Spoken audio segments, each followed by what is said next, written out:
जितना भजन करोगे उतना ही बात बनेगी। बारी मथे घृत होए बरु सिकता ते बरु तेल, बिनु हरि भजन न भवतरी या सिद्धांत पेल।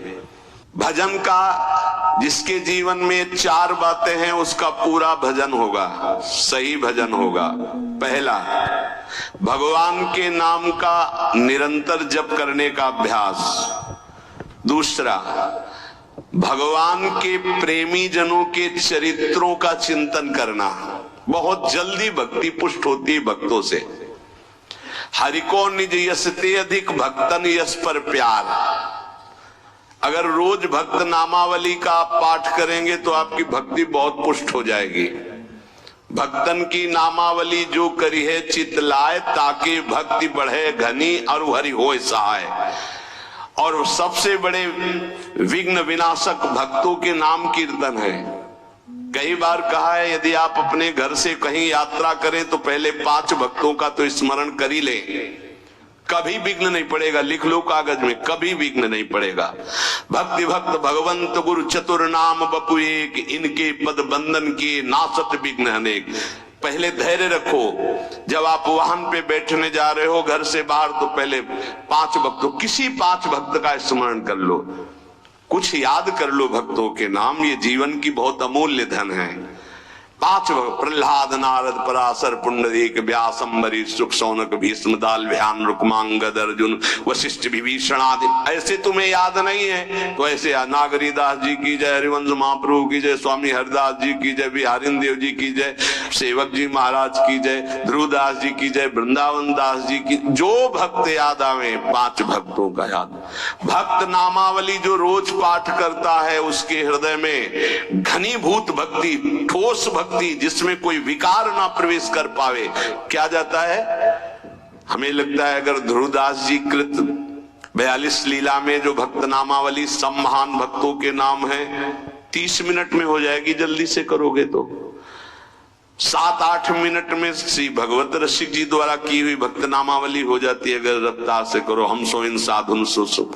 तो हमें जीवन जब भक्ति में बनाना है तो पहला नाम जब प्रभु का, दूसरा भक्तों के चरित्र, भक्तों के नाम।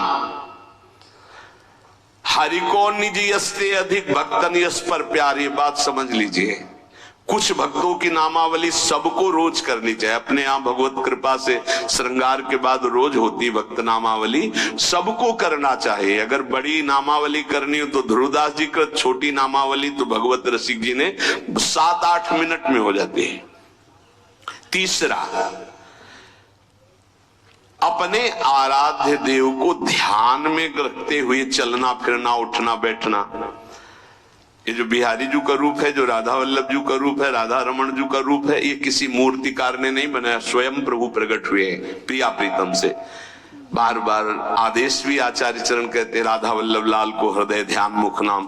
तो ये छवि विराजमान कर लो अपने मानस पटल पर, राधा वल्लभ जी को बार बार देखो और फिर वो आप मानस पटल पे विराजमान करो। तीसरा, अपने इष्ट का ध्यान करने का अभ्यास। और चौथा, जो आपने उपदेश सुने हैं वैसे चलने के बाद सच्ची मानिए थोड़ी देर आपको बुरा लगेगा, जो मन है वो आपका बुरा महसूस करेगा संतों की बात को, पर यदि आप मान जाओगे तो प्यारे निहाल हो जाओगे। बिल्कुल आपके ही लिए केवल बात होती है, केवल आपके लिए होती है। उस समय आपको जरूरी लगता है कि हमारे मनोवृत्ति में बाधा क्यों पहुंचा रहे हैं। हम जैसा चाहें वैसा कर सकते, नहीं कर सकते। तुम जैसा चाहो वैसा कोई नहीं कर सकता, क्योंकि सब स्वतंत्र नहीं है, ईश्वर है, सबके ऊपर ईश्वर है। फिर आप तो गुरु को बिके हुए हो।